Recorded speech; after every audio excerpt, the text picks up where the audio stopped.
I never meant to find that room. If I had skipped that house, if I had ignored the smell, if I had just called in and said it was too far out of my district, I'd still be living my life. Still waking up to a ceiling I recognized. Still believing foolishly that reality was stable, predictable, real. But I didn't skip it. I showed up, key in hand, contract in my glove box. It was just another foreclosure, another cleanup gig.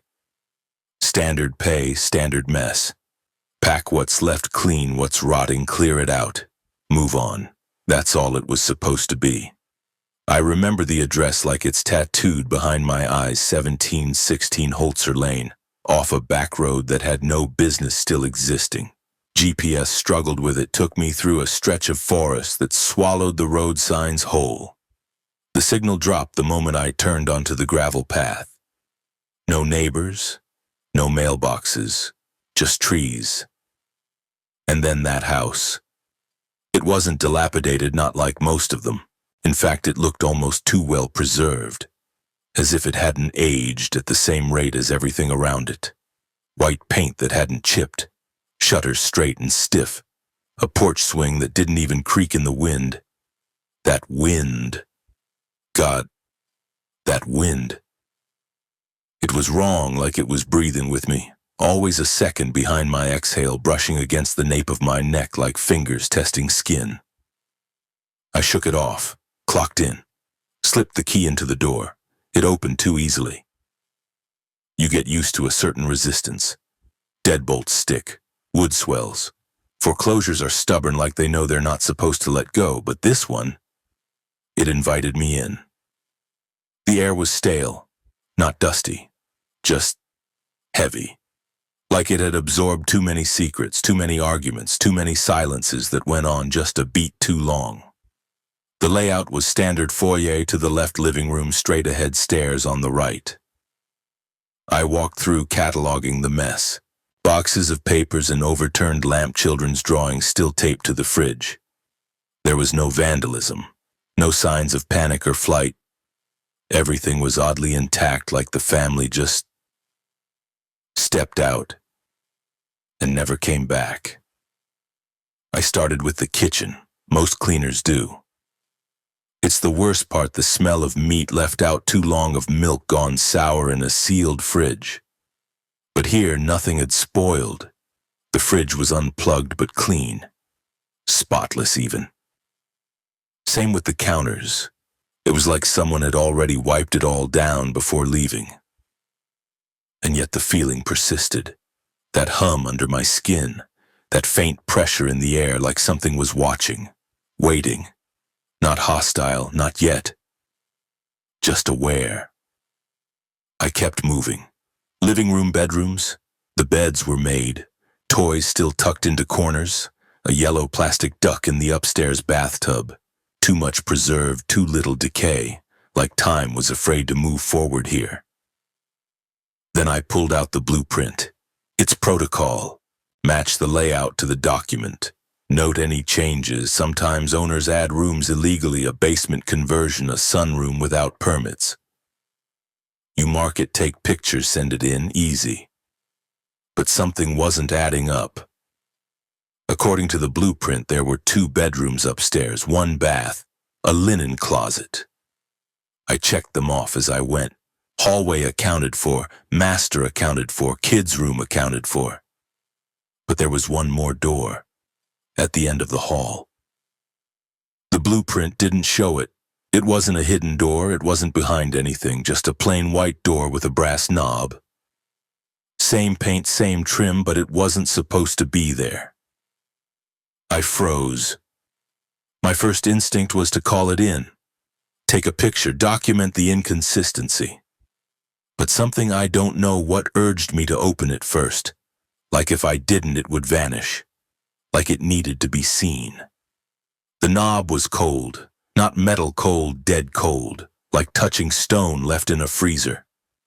I turned it. The door creaked open, and I saw the room. It shouldn't have fit. The space beyond was too wide, too deep. It pushed into the house in a way that defied logic. No windows, no furniture, just walls that leaned slightly inward like they were listening. The wallpaper was different, stripped at the edges, a pattern that didn't repeat, no symmetry, no logic. Black vines twisting across gray, curling, splitting, bleeding into shapes I swear moved when I blinked. The light was wrong too. It came from nowhere. No fixture, no bulb. Just an ambient glow, sickly and dim like the last gasps of dusk before full night. I stepped inside, and everything changed. The air was thicker. The silence was full. My ears started to ring faintly like pressure building behind them. I turned to leave. The door was gone, not closed, gone. Just a wall where it had been, seamless, flat. I pressed my hand to it. It was warm. I whispered, "Hello." The room answered, not in words, not even in sound, in memory. It started showing me things, not visions exactly, but impressions. Feelings tied to places I'd never been. A hallway with green carpeting. The flicker of fluorescent lights. A child crying softly, then suddenly silent. The click of a camera shutter. Over and over. I backed away and the room shifted. The floor rippled beneath me like water trapped in a skin. The walls bent inward, not just visually, spatially, like they were collapsing towards something just beyond sight. And then, the whispers began. Too many voices, layers on layers, some laughing, some sobbing, some just breathing. But all of them knew me, not just my name, my thoughts, my fears. They spoke in fragments I recognized, words I'd said to myself at night when no one was listening. The things I regretted, the things I'd buried. I ran. I don't know how I got out. One moment I was pressing against the wall, the next I was lying on the hallway carpet, gasping. My hands were shaking. My shirt was soaked with sweat.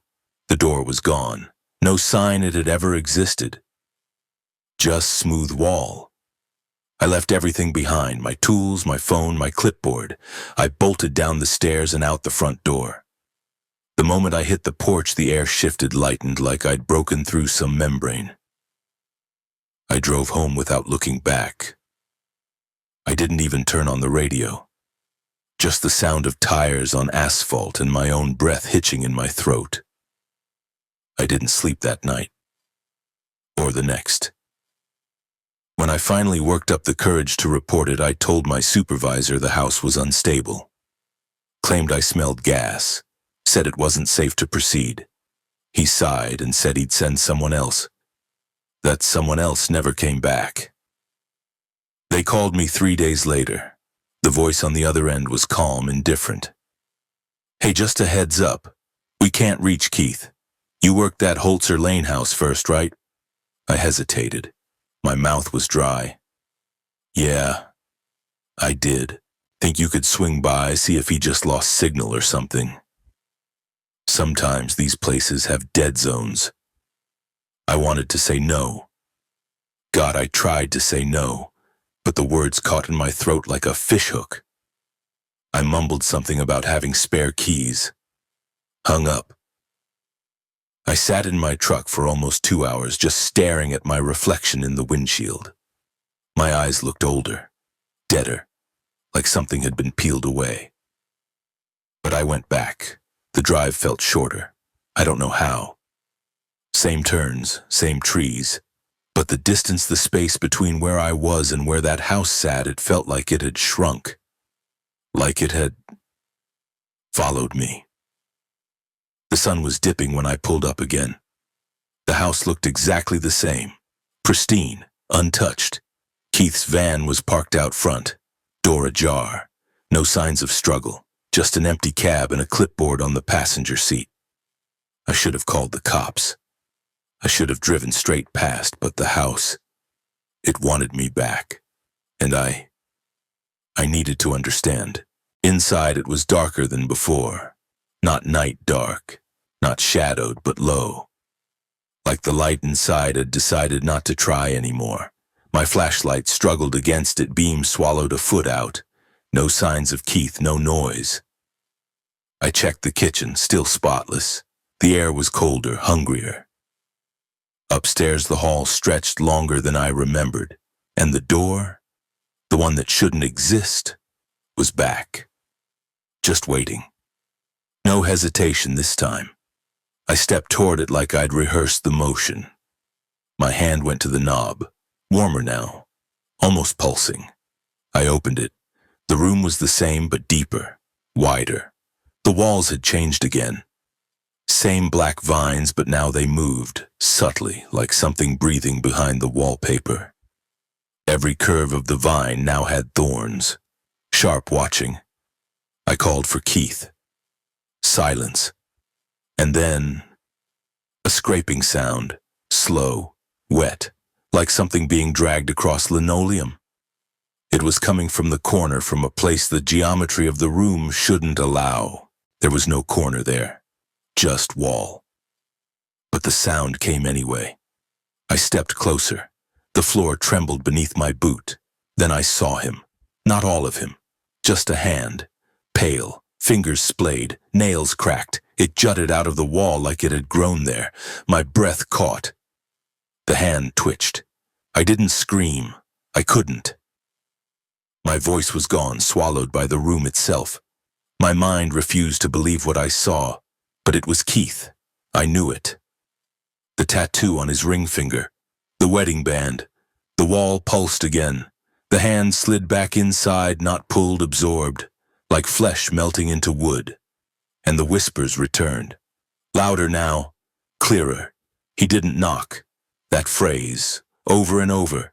Different voices, some small, some cracked, some that sounded just like me. He didn't knock. He didn't knock. He didn't.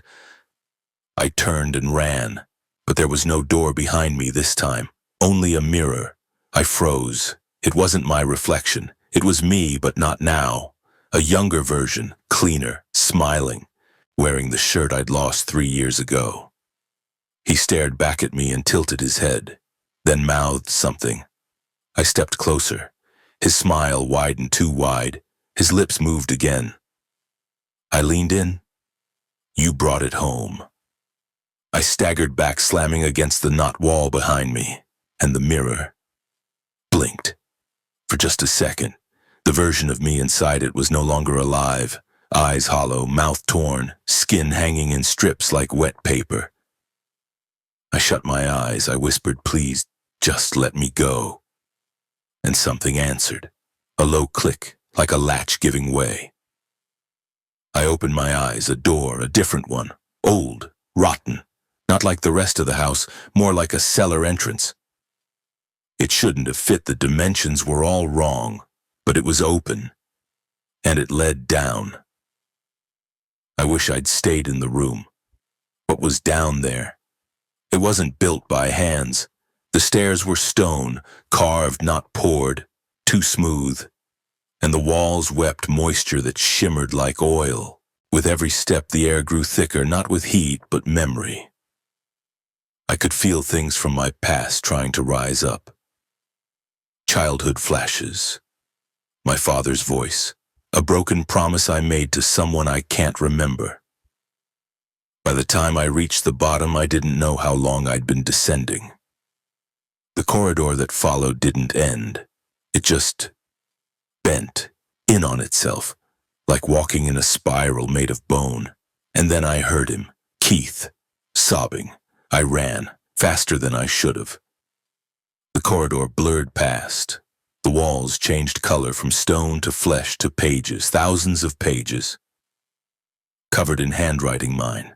Notes I never wrote, thoughts I never admitted, nightmares I'd never shared. They were all there. I burst into the chamber at the center, and there he was, or what was left.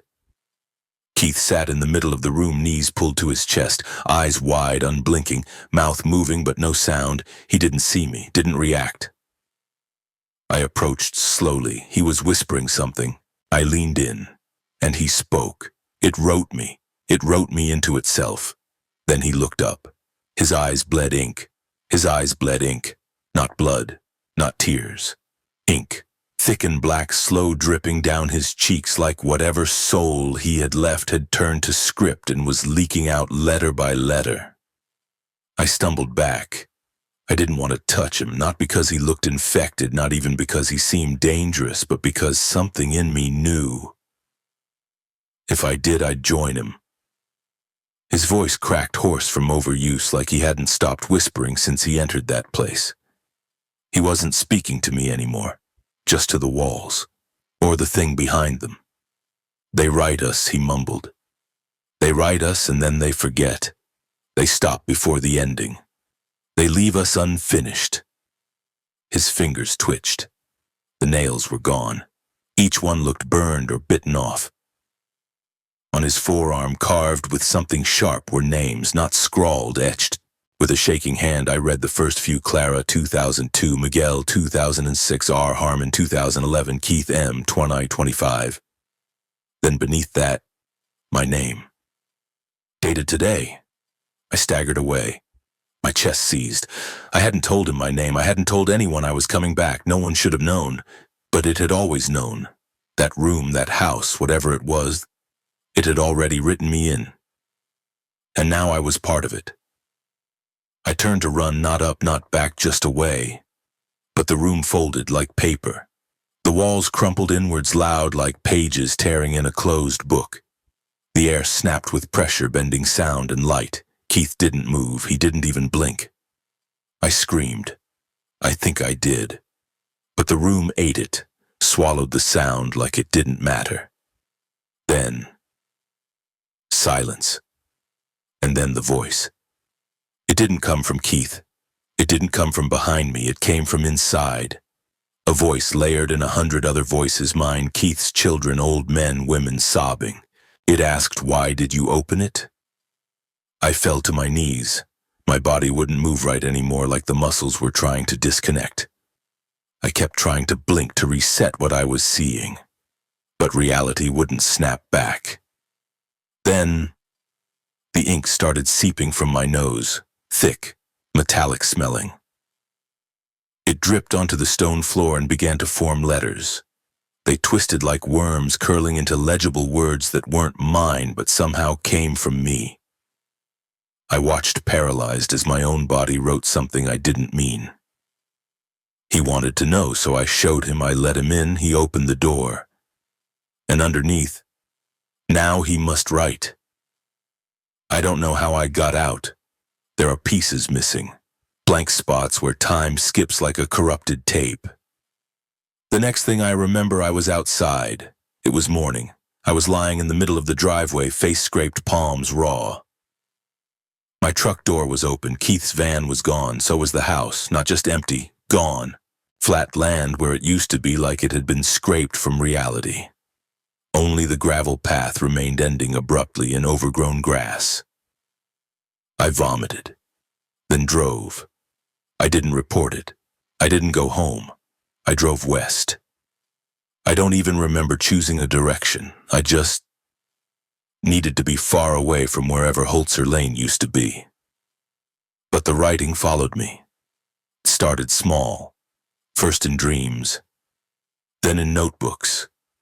I'd black out, come to hours later, hand-cramping pages filled with sentences I didn't remember writing.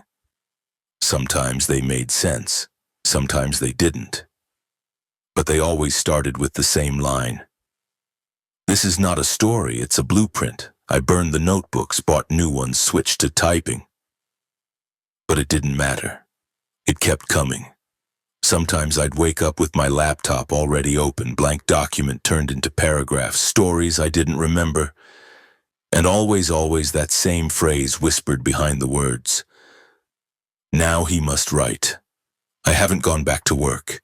My phone stopped ringing weeks ago. Maybe they forgot me. Maybe they can't remember me. Because here's the part I've never told anyone, not even in the pages I didn't write. I checked online. I searched every listing, every satellite record, every property database in the county. There is no Holzer Lane. There never was. The address I thought I'd been sent to, it doesn't exist. Not on any grid, Not in any zoning record, no paper trail, no sale, no foreclosure. It was never a house. It was a door. And I opened it. I haven't seen my own face in weeks. Not really. Mirrors don't reflect right anymore. Sometimes they show someone else. Sometimes they lag behind like they're buffering. Once, and I swear this on whatever's left of me, I watched my reflection blink before I did. I smashed that mirror. Didn't help. I see myself in other places now, puddles, windows, dark screens. Always a little off, a little late, a little too interested. They say when you look into the abyss, it looks back. I think it's recording, because the writing hasn't stopped, not even when I don't have a pen. I wake up with pages under my pillow scribbled in ink I can't find anywhere in the room.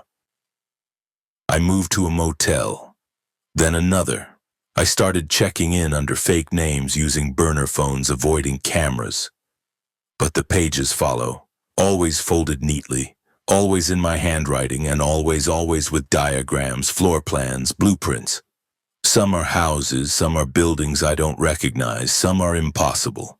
Rooms that overlap, staircases that loop, corridors that exist outside of the page's geometry. But one thing is always the same. There's always a room that isn't supposed to be there, and there's always a note he opened it. And sometimes now, I see them, others, the written. They don't move right, don't blink, they smile too long, they linger too close. People on the bus. A man at a rest stop. A woman outside the gas station with her child who never once turned to look at her. Like it wasn't hers. Like it was placed there.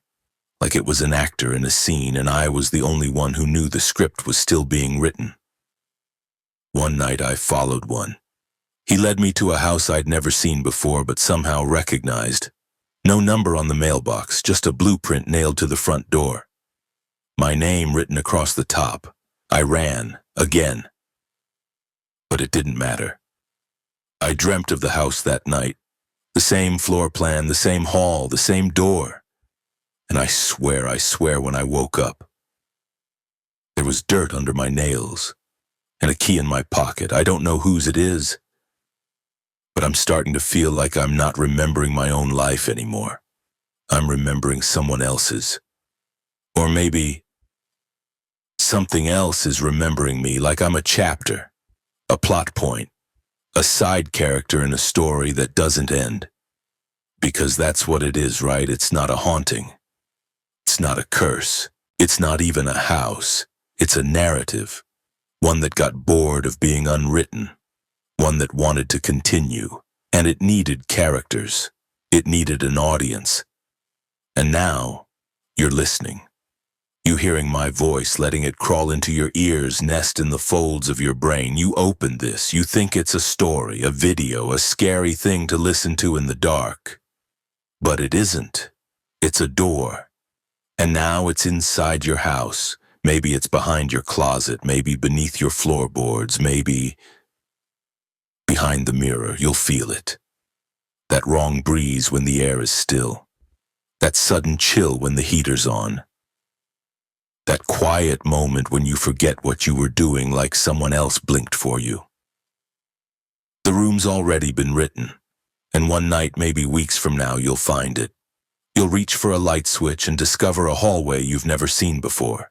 A door that's not on your blueprint. Maybe you'll open it. Maybe you won't. But just remember, so you're not the reader anymore. You're the page. He opened it. Now he must write.